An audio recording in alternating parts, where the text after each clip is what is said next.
vulnerability to me was a threat. Okay. Because that vulnerability was somewhat attacked on the school playgrounds and through the bullying. And throughout those years, not really having someone there to validate those parts of me and say, hey, no, you're a great kid. Yeah, your sensitivity is actually a gift. It's not a curse. They're all brilliant parts of you. No, that's okay. I had to go down a path to understand this and find this within myself again. And over the years, starting to understand and realize what I had hidden away. And we all do it unconsciously, hide away those parts of ourselves in the shadows, and then not realizing that those parts are the most brilliant, beautiful parts of who we are. And they're all part of who we are. It's about learning to integrate that back in our life. And, I came to the realization a few years ago that sensitivity is actually, it's a power. It's a gift. So today, a little bit different. I often say, I'm in the world of wellness, but I'm woo, and I'm not very woo-woo. However, I love to listen to lots of different people. And this gentleman brings something new. And the conversation a couple of times took me back a little bit. If you're watching this on YouTube, I don't know if you spotted in my face, but the work that he's done on himself is extraordinary. And then using that work to change that for others is really commendable. I really enjoyed our chat. He's a real warm person, and I can't wait to meet him again. Today's podcast is with Gavin Meenan. Gavin, welcome. Thank you for having me. I'm delighted to have you. I've actually been really looking forward to this. I've been sort of having a little sneak and peek on socials and everything else. And I think we're going to have a really interesting conversation. Let's do it. I can't wait. Yeah. So, Gavin, BeBelle is all about the person that sits in front of me. So where did everything begin for you? Where were you born? Are we going that far back, We're going right back. Back in 1984, the 19th of October, I came into this world. Yeah. So, and I was born in Donegal, a small little village there called Gorderhork. And it was, I always talk about that as being a unique experience for me, because when I was born, my parents had a mobile home. They were building a house, or in the process of saving and building a house. So the mobile home was outside my grandparents' house, outside their door. Okay. And that became my environment in which I grew up in the first 3 years, those formative years. And in that house lived several aunties, maybe 5, 6 aunties. My grandmother was there, my grandfather, a couple of uncles were hanging about. So I had this massive family unit in those first 3 years. And after 3 years, we moved away. And it's only the last couple of years that I realized the significance of that loss in my early life. And this is going back to early 90s or late 80s, where there wasn't a lot of understanding about PTSD or trauma or emotional regulation or mental health in general. So those things are sort of swept under the carpet, and you're told to sort of get on with it. But I really struggled with the separation of that family unit that I had grown to know in the first 3 years. That was just what gone. I had known. That's what I knew. And in more recent times, I have flipped that to, let's not focus on the loss or focus on the trauma. Obviously, I've done a lot of work on that piece. What about the blessing of that? What about, you experienced so much love, not just through your mother and father and eventually your brother, but through all these people around you in the first 3 years of your life. Amazing. What a blessing. I bet you were a very social child. Very social child, yeah. And that's sort of, that's been one of my main characteristics as I've grown from that place. Is I've always been a people person, and I love being around people, and I, obviously the work I do today is helping people out. But there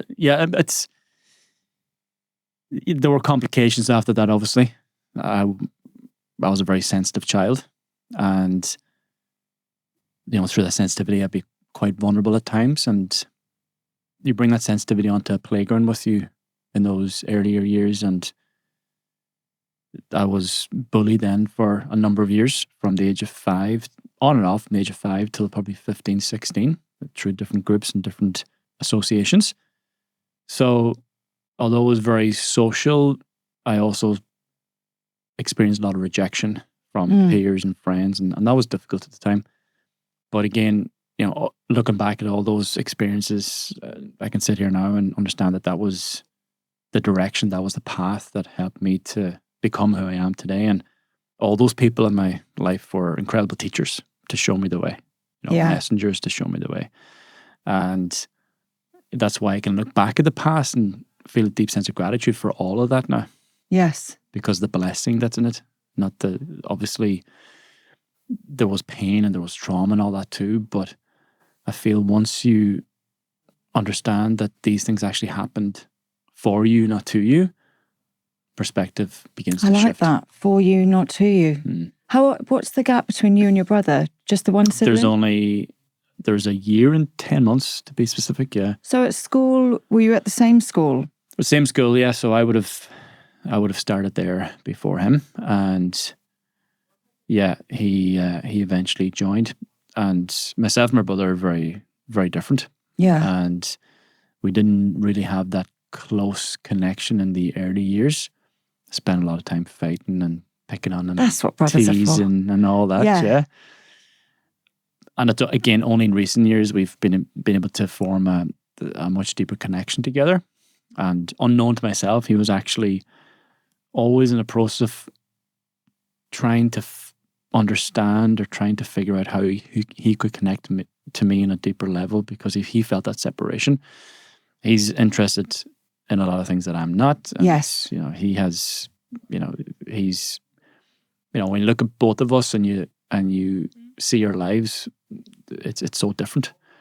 But he was going through a process of trying to find commonalities so he could establish a connection with me. Unknown to me, this only came out recently because he's been on a few of my warrior weekends, my men's retreats, and he sort of opened up about that on one of the sharing circles, and it's just incredible because I never actually understood the struggle that he felt in terms of trying to connect. And it's funny, isn't it? There's my older sister and me, a small amount of time between us, 2.5 years, and we remember our childhood differently. Yeah. But we were there together. Yeah. But because we experience different things and our feelings are different. And we're very different people. It's a whole different dynamic when you think of it too, because when the first child comes into the equation, I mean, that's a whole new experience for the parents. Yes. And having become a parent myself, your whole life is turned upside down and you have no idea how to manage or handle this whole new responsibility. So there's a lot of figuring out and guessing and being caught up in your own assumptions or, again, beliefs in terms of what you're supposed to do or how you're supposed to go about it. And then, by the time the second child comes along, you're a bit more confident, content, and perhaps maybe the second child enters a family unit that's a bit more stable. And that's not to excuse, anything I went through or whatever happened. My parents were always doing the best they could for me, and I appreciate it and I'm grateful for that. But I feel the second time around, you're more prepared and it's a bit calmer, a bit less chaotic, and perhaps that has a significant effect on the child too, because he's a bit more regulated or he or she's a bit more regulated and perhaps not so caught up in the emotional dynamic of what the parents are going through or the situation is. So, yeah. And again, at the same time, it was a lot more unique and different for me because I was the only little baby or child in that whole environment around all those people. So you can imagine the amount of attention and love and connection that was formed through the bonds with all those people around me. So my brother sort of came in then, probably just before we moved. You moved. So he didn't experience what I experienced. And I think that's important to know, is that everyone experiences life in different ways and everyone has their own journey, their own path, their own beliefs, their own assumptions, their own perspectives. And great, brilliant, because if we're all the same, how boring life would be. And as I talked to you about at the start, it's just having that curiosity about life, about people, about tell me about yourself. And Yeah. as you learn about somebody else, you start to learn something about yourself too, because it's maybe reflecting back something to you that you didn't know or realize within yourself, through those Absolutely. stories. And so at school, you mentioned bullying, and that's a long period of time, 5, into your teen years. So, like, I've spoken to so many people on this pod that have been through, similar. And for some people, they still loved school and they were very social in school, but this was an element of it. And for some people, it made them not want to go to school, and that really affect their learning abilities, etc. How did it look for you? Didn't like school. Yeah. However, there's a process that I felt expected to follow. Yes. You have to go to school. Yeah. There's no other choice. So we sort of just left to the expectations of others to follow a certain path, which, again, going back to that day or that time, there was no other choices. Homeschooling wasn't even talked about, No. or there was no other options there. So, and of course, my parents were there to direct me on the path that they felt would best benefit and serve me as I move forward in life, having this bigger perspective in terms of the choices that they were making for me at that point, and realizing the bigger picture of that I couldn't see at the time. Yeah. So I understand and I respect that. And of course, being a parent now, I can see that for my own children. The choice you make today is going to impact where you're going to be in 10 years' time. Yeah. And so they were, obviously, go this path, do the studies, and you'll get a better job or a good job. You'll be well paid. You'll have your pension, Yes. safety. So, yeah, school was not, it was not a place that I felt very content in. I had maybe one or two good friends. One very good friend, a best friend. He was my best friend from probably the age of 5 or 6 up until 18, where something happened there that separated us. And yeah, he was my go-to person. I was his go-to person. He was actually bullied as well because of his appearance and, again, sensitivity and whatever else. So we could relate. Yeah. In that sense, we were both going through similar struggles, but at the same time, that connection that we had sort of helped us to navigate those difficulties in school. Like, at least we had each other, which was incredible at the time. That connection, I think it's important for everyone to know. Like there's somebody out there that can relate, that can connect, always, that does understand you and understands what you're going through, because they're possibly going through it themselves. And this is the power of communication. Share your struggles so that they can perhaps have the courage to share theirs, and through sharing that struggle, you forge this incredible bond connection together, which I've experienced several times in my life.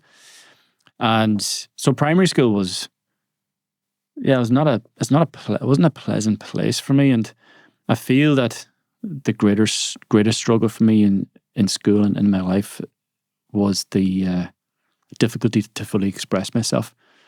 And I remember later on in my primary school years, and I used to love writing essays and stories, and that was a homework that I actually enjoyed doing, is going home and then write an essay about a certain topic or a subject. And I remember one time I wrote a story about 2 men who were actually, there were 2 brothers in the community, and I just thought they were incredible characters. Like, they were always 2 brothers together. One was always driving the van, the other guy was with them, and they just had this incredible energy and aura about them that I was so curious about. So I wrote a sort of story about them and about what their life might look like. And I remember the teacher at the time took my copybook and he read it out in front of the whole class, and he absolutely berated me for what I'd written. And again, this was an expression of a story, expression of myself, and he read it out and ultimately humiliated me in front of the classroom. Now, I'm sure that wasn't his intention at the time, or even if it was, it doesn't matter. Again, teachers in many forms, but that was a huge struggle for me. And the other thing is, throughout my whole time in primary school, national school, I also did a lot of drama outside of school. There were school dramas, but there were rehearsals outside of school. So from the age of, again, 5 or 6, I found drama, or drama found me. And that became my place to express, and So an outlet, I loved it. become And someone else. massive outlet, so become someone else. And again, that was an interesting dynamic and a pattern in my life where the act didn't only take place on stage or in the dramas. The act was also happening outside of the drama and outside of the stage, because through the bullying and through the so-called rejections, I started to formulate an understanding that, okay, there's certain parts of me that are not going to be accepted here, are not going to be liked, are not going to be loved, and I feel a sense of shame around this. Now, this is all happening unconsciously. I'm looking back at this through reflection now. So I'm going to have to hide these parts of myself away, and I'm going to formulate a whole new personality of who I'm supposed to be and how I'm supposed to act in order for me to be accepted and loved and liked by these people in my life. So I started to, over the years, create a whole new persona of being confident and happy and strong and a tough guy and charismatic and all the rest of it, which, again, some parts of it were me, but I really amplified those parts. Yeah. I turned it up, and then I turned down the parts of me that I felt, no, don't show this level of sensitivity. No, don't be putting yourself out there thinking that you care or you give a shit about these things or that thing. So hide those parts of you and show this part of you. So and it's again, all strength and no vulnerability. Yeah, exactly. Yeah. So vulnerability to me was a threat. Okay. Because that vulnerability was somewhat attacked on the school playgrounds and through the bullying. So I'm throughout those years not really having someone there to validate those parts of me and say, hey, no, you're a great kid. Yeah, your sensitivity is actually a gift. It's not a curse. They're all brilliant parts of you. No, that's okay. I had to go down a path to understand this and find this within myself again. And over the years, starting to understand and realize what I had hidden away, and we all do it unconsciously, hide away those parts of ourselves in the shadows, and then not realizing that those parts are the most brilliant, beautiful parts of who we are, and they're all part of who we are. It's about learning to integrate that back in our life. And I came to the realization a few years ago that sensitivity is actually, it's a power. It's a gift. Because the sensitivity actually allows me to connect to people on a deep level. I can feel what someone else is going through this sensitive nature that I have, and I can actually step in your shoes and I can feel and see where you're at, which obviously serves my work really, really well. It's like, yeah, bring that back out. And, the love and the joy and the care and the kindness. It's like, yeah, let's have more of that. So obviously that's been a whole journey of therapy and everything else in between to get to this place. And all of this happening without, I wasn't conscious of this at the time. This is all happening unconsciously. I'm looking back now and I can reflect on what was actually happening for me on a deeper level. But the acting and the drama was something that I loved. And I loved to be in the spotlight. I loved to be the main character. I loved to be perhaps the center of attention, something maybe I craved or didn't have outside of the stage or outside of the drama. Yeah.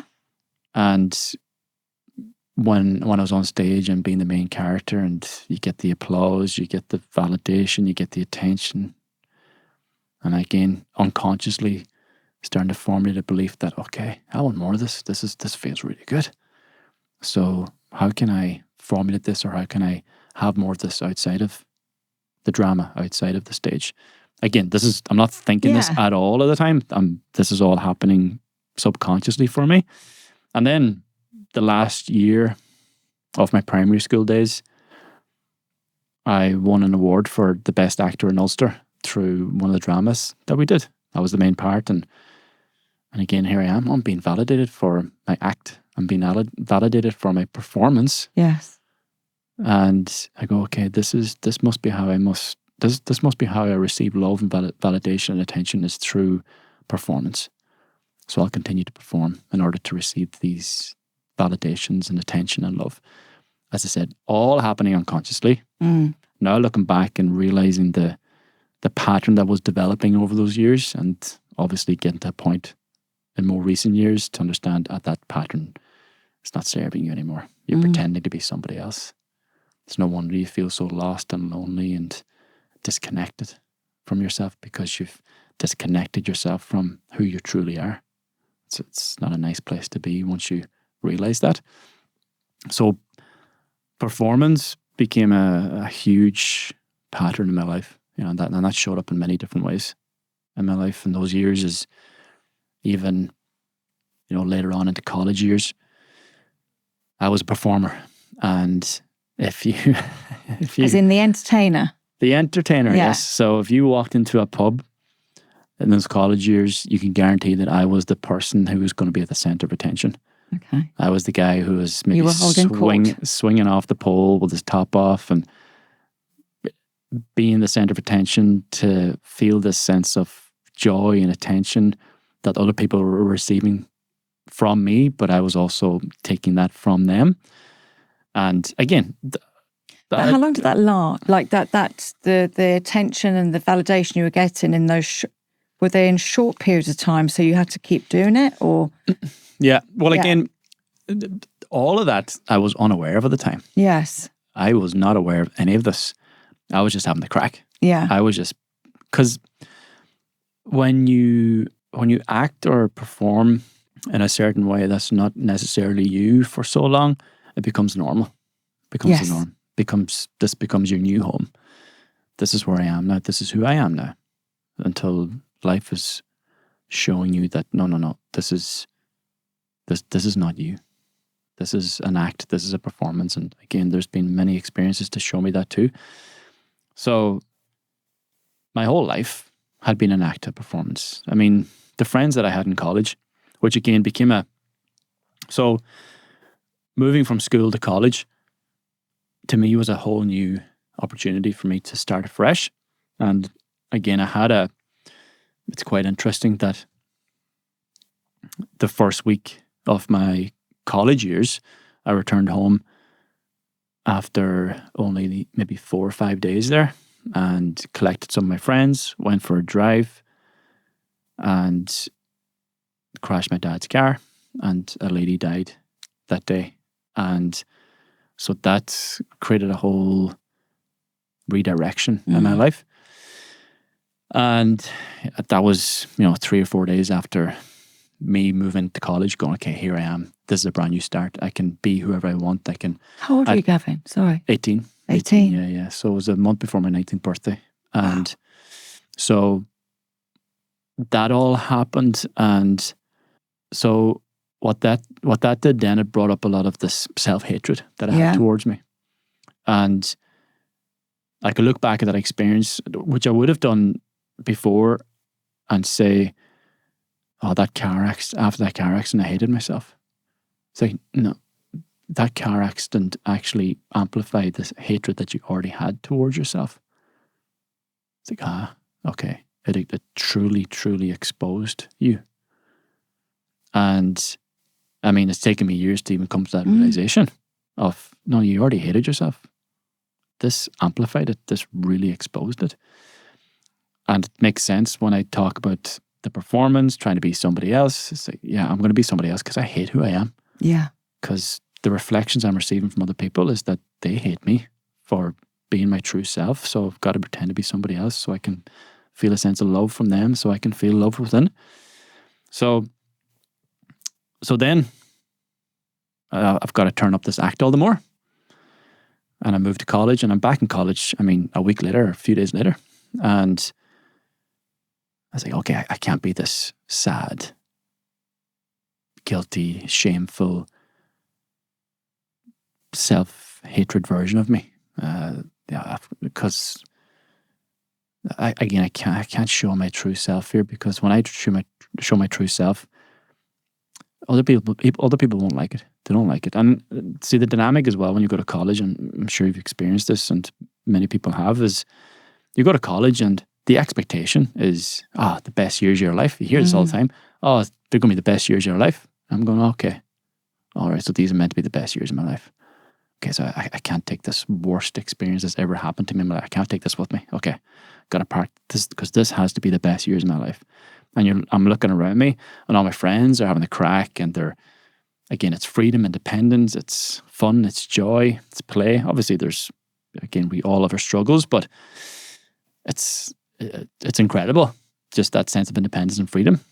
So I take that idea with me that, okay, this is who I'm supposed to be. I've got to fit in with these guys, and I've got to be the fun-loving, happy, joyful, having the crack individual, because I don't want to be different. I don't want this to be exposed so that they could potentially reject me then, like before. So learned behaviors in the past just manifesting itself in the present again. So as I said to you, college just became a series of drinking and partying, and the alcohol then sort of being used to numb out the pain. I was gonna say numbness. Yeah, and for me to sort of step into this personality all the more.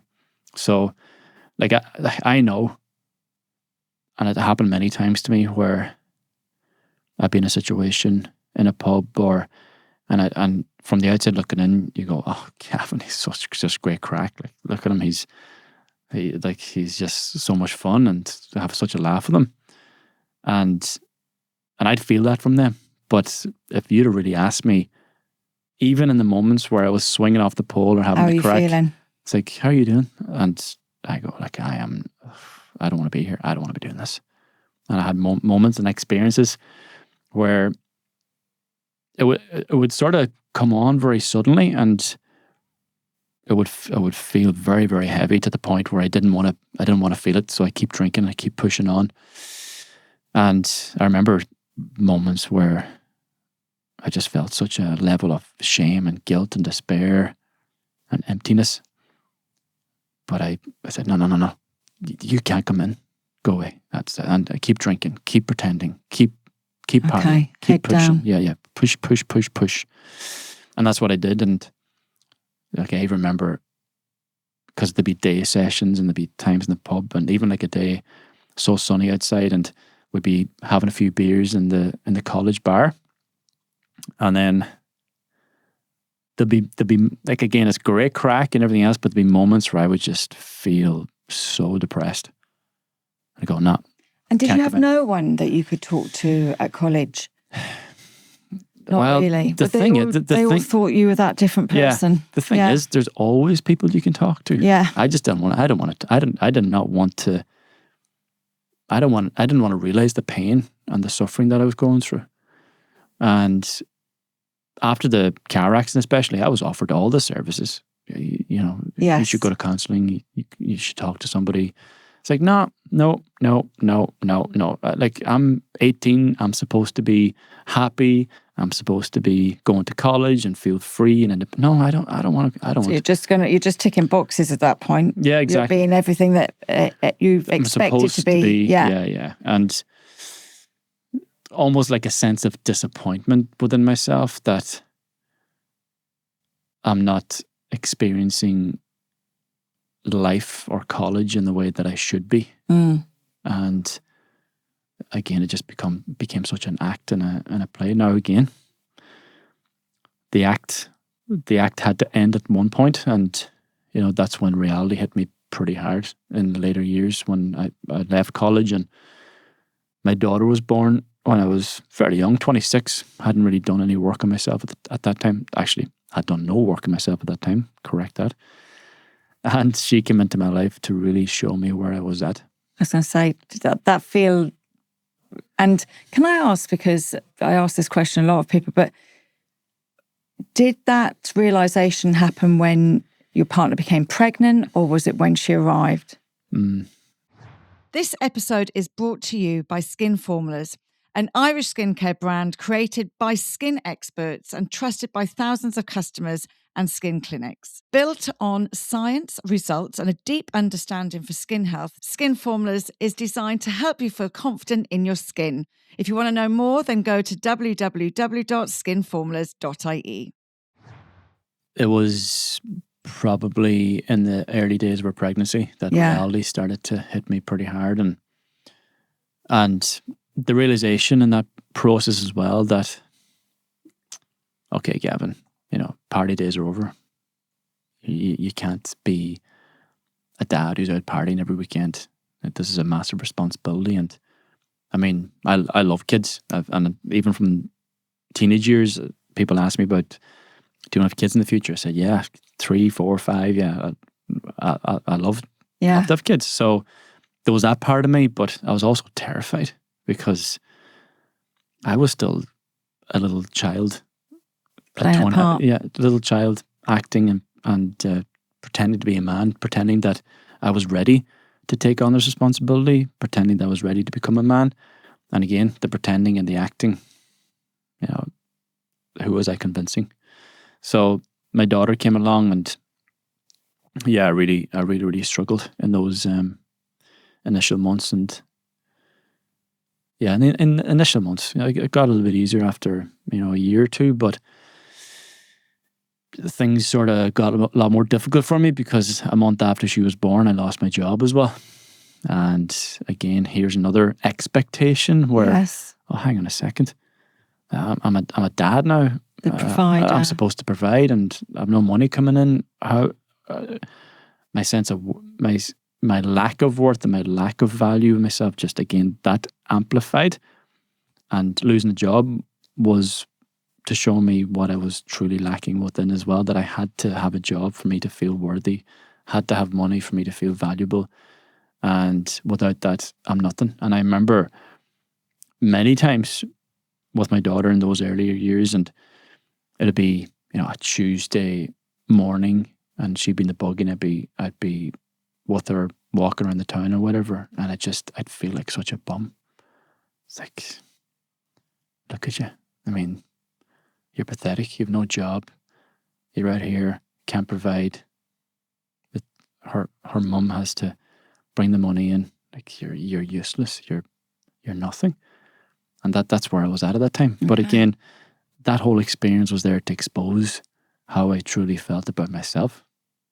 Again, didn't understand that at the time because I was blaming... Hindsight's amazing.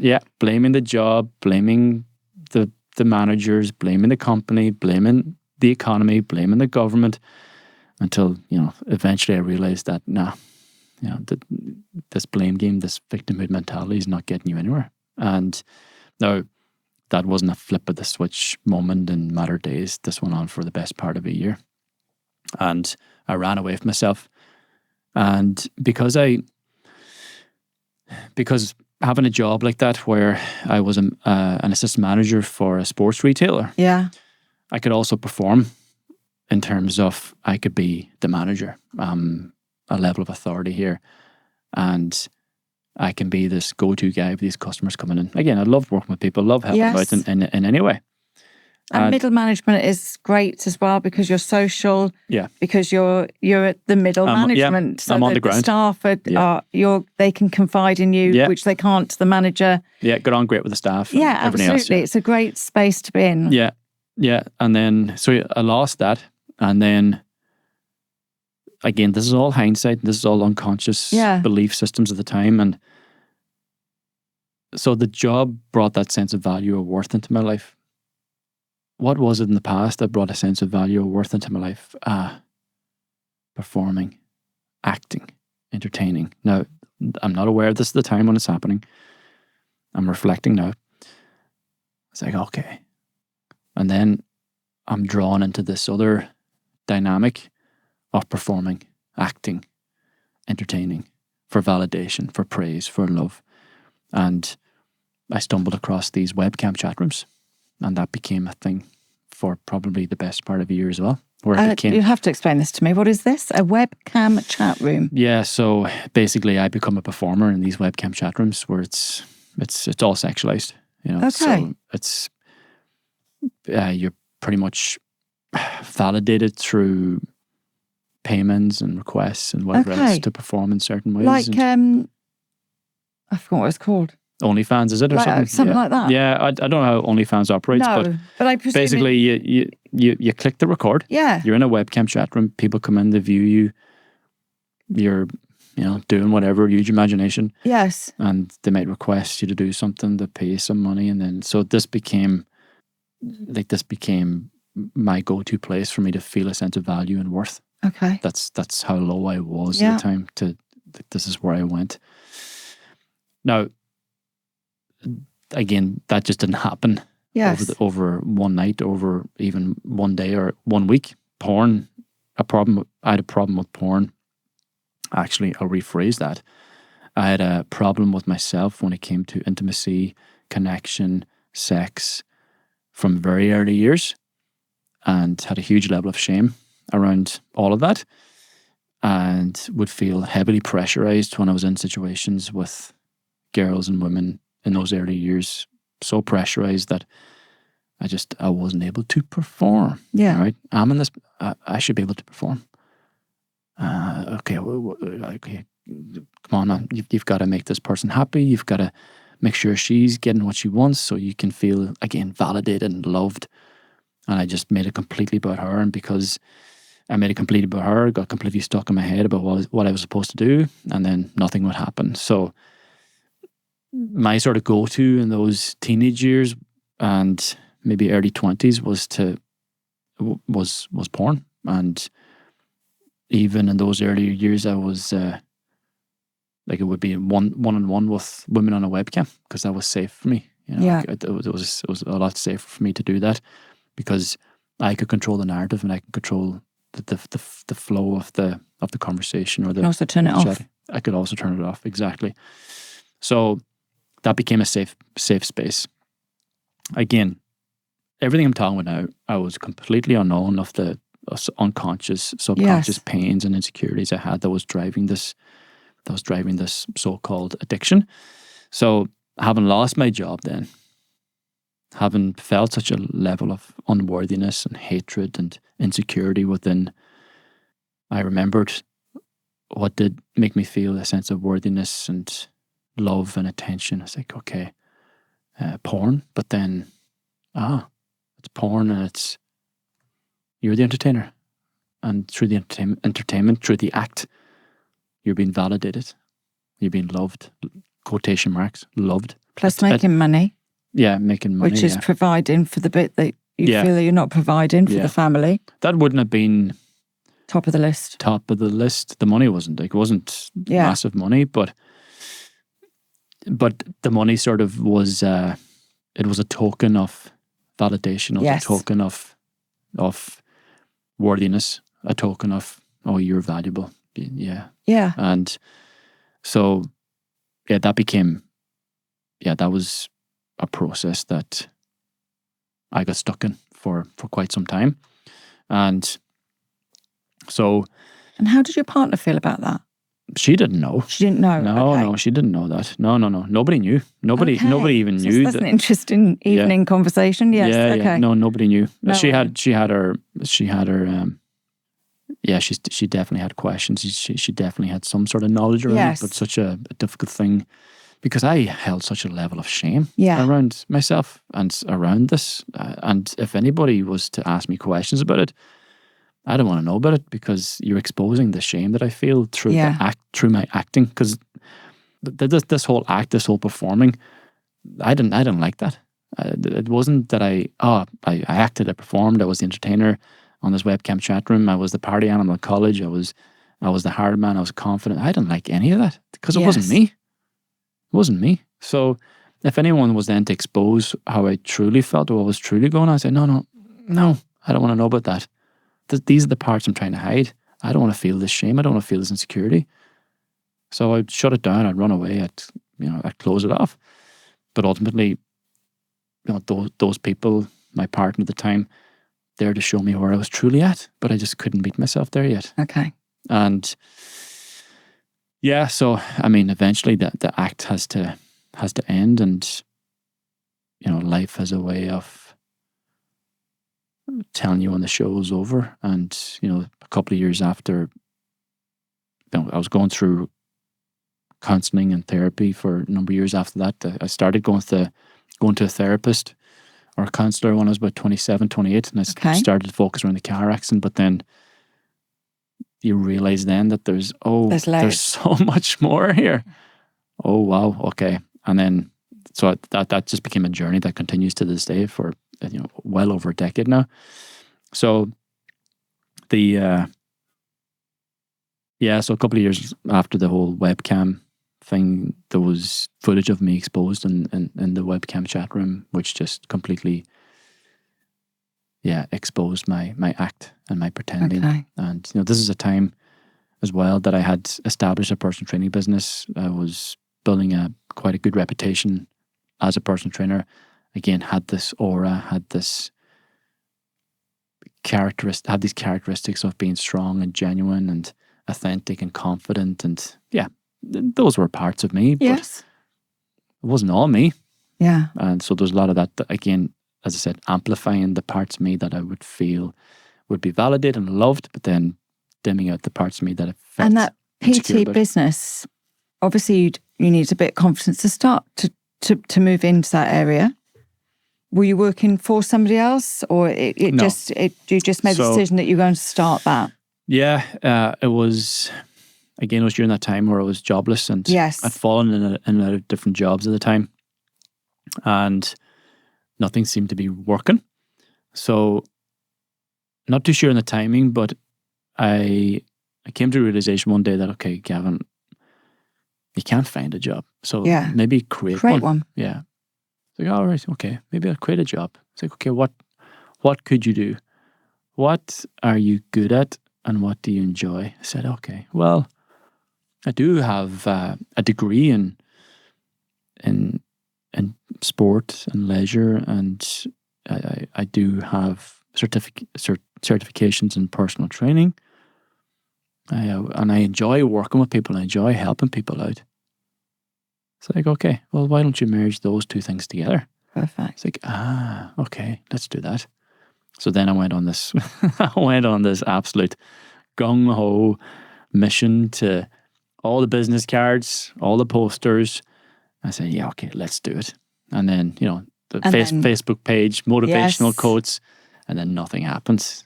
And probably months went by until I got a phone call or got a message from an old friend of mine saying, he's got a wedding coming up and he wants to get into shape. It's like, lovely. Great. I was like, all right, well, okay, how do you go about this though? You've no gym to go to. Do you know how much you're supposed to charge? None of this stuff. So again, I just took a chance, and he showed up. We went to a gym in the local hotel and did a few sessions there with them until the management called me up and said, hey, no personal trainers here. Like, all right, grand. And then did the same thing again at a different gym, kicked out. And I think I'm not giving up on this. Something in me was just was driving that on, and then eventually found a gym that I guess sneaked into it, and I was there long enough to the point where I built up maybe a client base of 5 or 6 people at the time, until they realized, you personal training people in here? I said, yeah. I was like, I don't know. I need to talk to the manager about this. I said, look, this is all I have, and when you think about it, I'm bringing people into the gym here. Yes. They're paying memberships, or they're paying a fee. I'd give you a job straight away. Did they give you a job? Yeah. We worked out. Yeah, it worked out brilliantly. Yeah. I started paying some rent, and I, sorted out my insurance and whatever else needed to be done. And I stayed there for probably 4 or 5 years and built up my personal training business there. Like, it's absolutely amplified over time. But again, the personal training, or being the personal trainer, was also like that consumed me. This was again unknown to me at the time, but look, I'm getting all this validation now for me helping people, and all they love me for helping them, and like I was taken from them to feed myself, instead of no, you have the love, you have the strength, you have the capabilities, you give it back.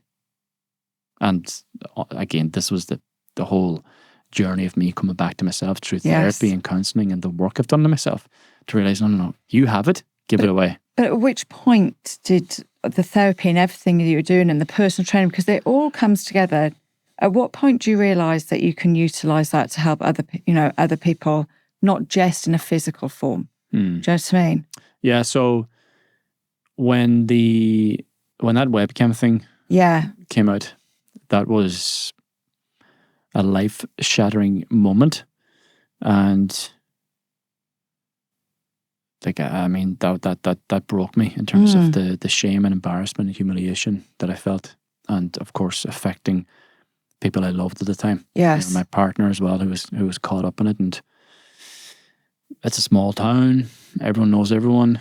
And I mean, I'd walk down the street and somebody that would have been quite friendly with me a week ago would now blank me in the street, and that brought up a lot of shame for me and guilt, and again, just feeling that like I'm this bad person, this dirty person, and again, sense of unworthiness and a lack of value. So a couple of days after the whole thing came out, and I was blessed by having a mentor at the time who helped me out, and through conversations with him and conversations with myself and time with myself and processing it, I said, okay, look, what are you going to do, man? I could run away from this. I could move country and, start afresh. And I said, yeah, you're not going to do that, because wherever you're going to go, you're going to take yourself with you. So that's not an option. I said, okay, what could we do here? So I decided then to take this experience and take the pain from it and transfer that into a purpose of helping men who are also going through addictions and struggles and shame and guilt and whatever else. So that was the direction I took. And again, it felt so fulfilling, and it felt like almost a divine purpose at the time, which it was, but that was also a brilliant distraction from the shame and the guilt that I had felt about myself through this experience. And looking back again, not knowing this at the time, on reflection, it was also a way for me to receive a sense of validation and value through these people that I was helping, because But that's okay. Yeah, it's okay, yeah, but it wasn't, my intentions weren't pure, my intentions weren't clear, my intentions weren't about, no, I'm good, I'm here to help you, I don't need anything from you. I've got the experience and the lessons from that, I've got the love, I've got the wisdom, the knowledge to help you. I don't need anything from you. Yes. But I didn't have that realization at the time. Okay. So I was helping them to help me. Now, of course, I was helping them and they were doing great. And I was, again, I'll never look back at that experience, that situation and go, you idiot, man, what were you thinking? I was like, no, that's where I was at the time. I didn't know what I know now. I was acting out through what I had known. That was the best I could do given the information I had at that time. I think that's important for everyone to know, is stop looking back at your past self and beating him up, because he doesn't know what you know now. But you also have to go through not knowing to then know. Yes. And you look back at your past self and go, thank you. You've been part of this path that's helped me to get here, where I know now what I didn't know back then. And then your future self is up here waiting for you somewhere to do the same. It's like, I'll be waiting for you to arrive. Yeah, you had to learn a few lessons and go through some experiences to reach me, but you've made it now. And on we go. So these are all experiences, not failures, not mistakes, not setbacks, not any of that. They're experiences to help you come back to yourself. And learned experience is the most valuable, and for me, 100%. Actually, a friend of mine said to me the other day, I met her 10 years ago and she's just hit 40, and she said, I now understand what you said to me, because I told her to soften herself, because she's very professional and very businesslike, etc. But when you share the issue and you become a little bit softer, somebody resonates with that. And she was like, it's taken me 10 years, but I'm starting to understand why you told me to soften myself. So the work you do now, you can only do because of all of that experience. Mm-hmm. Yeah. So that's magical. And again, it's true in any situation. The work I did 10 years ago, I could only do based on the experiences I had at the time. Yes. And I had to go through many, many, many more experiences to get here, to sit here for you today and go through this conversation, realizing that, those are all experiences where I could sit here and tell you about the reflections of the past and how I was acting out and behaving in ways that I did not understand at the time, to now sit here and understand first of all, the significance of all those experiences, having, made choices based on limited information and wisdom and knowledge at the time, to then have this continuously curious approach to me, to life, to go, I know there's something more here that I don't know yet, but let's explore it. And sort of a side note is, having gone through probably a decade of therapy at the time, and so much talking and journaling, and I've written loads of journals. I got to a point where I felt, I don't know if I can get anything more from just talking and writing, but I know there's something else here that I'm not able to access it. And then I went to my first psilocybin / mushroom retreat, with the intention of, okay, show me what I'm missing here, show me what I can't see. And showed me everything that I needed to see. I'm like, it all makes sense now. Wow. And then through that information, through that knowledge, through this new experience, there's a new direction, a new path that forms. And then we go on to this path. And then, so it's having this continuously curious approach about life, about me, because I feel there's always something more that we can always learn about ourselves. 100%. Yeah. And the learning can be difficult, though. That's the thing. There's been a multitude of experiences that have not been pleasant at all. Very, very painful. A lot of suffering on my way to get here. But then realizing that, but that suffering was the thing that energized you to actually reach out for help, to make a change. It's like, okay. So the suffering was needed too. Because if you didn't suffer, then would you have ever asked for help? Would you have ever, would you ever know that you weren't path? Suffering? Would you ever know that you weren't suffering? Yeah. And again, so many people are caught in a dynamic where they feel like they're not suffering. Yeah. And the things are grand. And it's like, but life is always showing you exactly where you're at. And if I was paying attention to life in those years, even in recent times, and we go, no, I'm grand, no, I'm good. It's like, but you're still drinking every weekend, and you're getting drunk as well. I think that's a sign that you're okay, that you're grand. It's like, yeah. It's okay. That's okay. You continue down that path, and perhaps you need to suffer a little bit more. You need to have more experiences for you to realize that, okay, maybe there is a problem here. And I always say that is, you're exactly where you need to be. So there's no need to feel a sense of shame or guilt or hatred about yourself, about what you're doing or where you are, because you're exactly where you need to be. Life is showing you the way, and the signposts are always there, but we get to the signpost, we start giving out about it. It's like, why is that there? I don't want, no, I don't want to go down that path. No, put this sign away. It's like, that sign's not going anywhere. You can stand there and give out about the sign, about the experience you're having right now. Or, you can maybe choose to take a couple of steps down that path and, see what's in store for you here. But that path is the path of the unknown. That path requires change. Change requires loss, leaving people behind that are associated with the life that you want to live, the path that you've known, leaving ideas, beliefs that you've lived in for so long. That's scary. You step into the unknown. And we always fear that which we do not know. But you have the courage to explore. And so where would you say, if I said to you, where are you at today? That's a loaded question. It is. Definitely a lot more at peace. There are still plenty of things I need to work on, but that's okay. The difference now is that I don't fear the suffering. I don't ignore the signs. I embrace the experience. I say, okay, what are you here to show me? Instead of, no, I don't want this. It's like, you may not want it, but you need it, because this is actually here again, happening for you, not to you. Can you lean in? Can you embrace it? It's like, but it's really uncomfortable. Good. This is where you're going to grow further. So having gone through those experiences where I ignored the pain for so long and eventually embraced it and moved through it, I understand the value of pain or suffering and experiences in life to show me the way. But as I sit here right now, I sit here with a lot of courage, a lot of strength, a lot of love.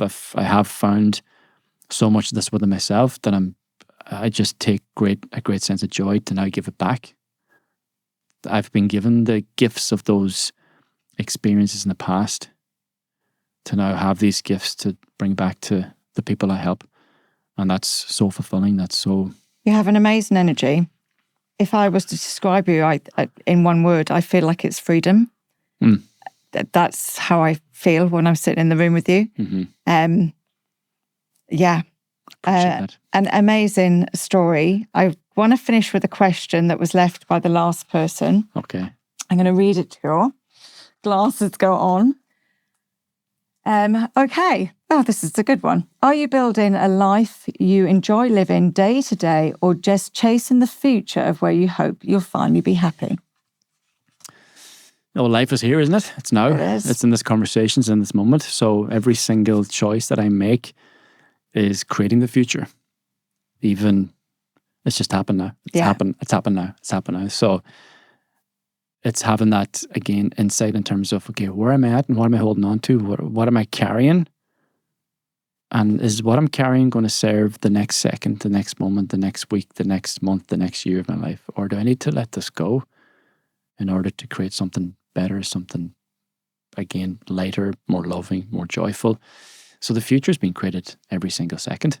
And I am the creator. You're the creator. We are the creator. Every breath. Every breath. And as I said, if you're looking at your life and it looks like a mess, or looks like drunkenness or drugs or addictions here or addictions there, or breakups there, breakups here, well, good news is you're creating that. Bad news is you're creating that. So again, you can look at the experience and look at the presentation of life, but life is just there to show you what's happening here, because it's being created from within and it's being projected out here. So your life is nothing more than your beliefs projected outwards. What you're experiencing is what you believe you deserve. So when I look at myself, I go, okay, where are you at? Because wherever you're at is going to determine where you're going to be next. And this is why I sit with myself every single day and have this sort of moment of contemplation or meditation, or just because I'll have days and have moments where I feel heavy. It could be just taking on people's energies or just going through situations in life. And I go, okay, I could react to life and I can react to this and give out about it. It's not going to serve me, not going to serve anyone else. Again, based on evidence from previous experiences, that doesn't end well, playing the victim. Or I can respond. And the response comes from me taking responsibility for me first. So, okay, responsibility for what I'm carrying, what I'm holding here. I'll go to the forest, I'll sit there, I'll walk there for, 30, 40, maybe 60 minutes sometimes. And I'll just let it flow through me. I'll let it go. I say, okay, you've taken responsibility for your emotions, your feelings. You've gone to a place where you've allowed yourself to process it, to let it go. Now, you're not going to carry it into the next experience and affect other people by what you're being affected within. So that's the shift. It's like, bring it back to yourself, because what's in here is going to change what happens out there. Amazing. Gavin, thank you so much for spending time with me. No, it's been a pleasure. Thank you. I actually can't wait to listen to that back. Thank you. I've certainly taken a lot from that myself. And I wish you all the best. It's amazing. And I'm really enjoying what you're doing. Brilliant. Yeah, Thank likewise. you have a brilliant space here. Again, incredible energy. So thank you. Just keep showing up. Thank you. I will. So thanks for listening. And don't forget, if you enjoyed this pod, then please like and follow. And pop over to YouTube if you want to watch. You can subscribe to my YouTube channel at Sian Horn. And lastly, we have some amazing news. All of the BeBelle events are now on BeBelle.ie. So if you want to know more about our monthly events, our meetups, and our amazing, amazing retreat coming this September in Portugal, then do head over to the website and we'll see you there.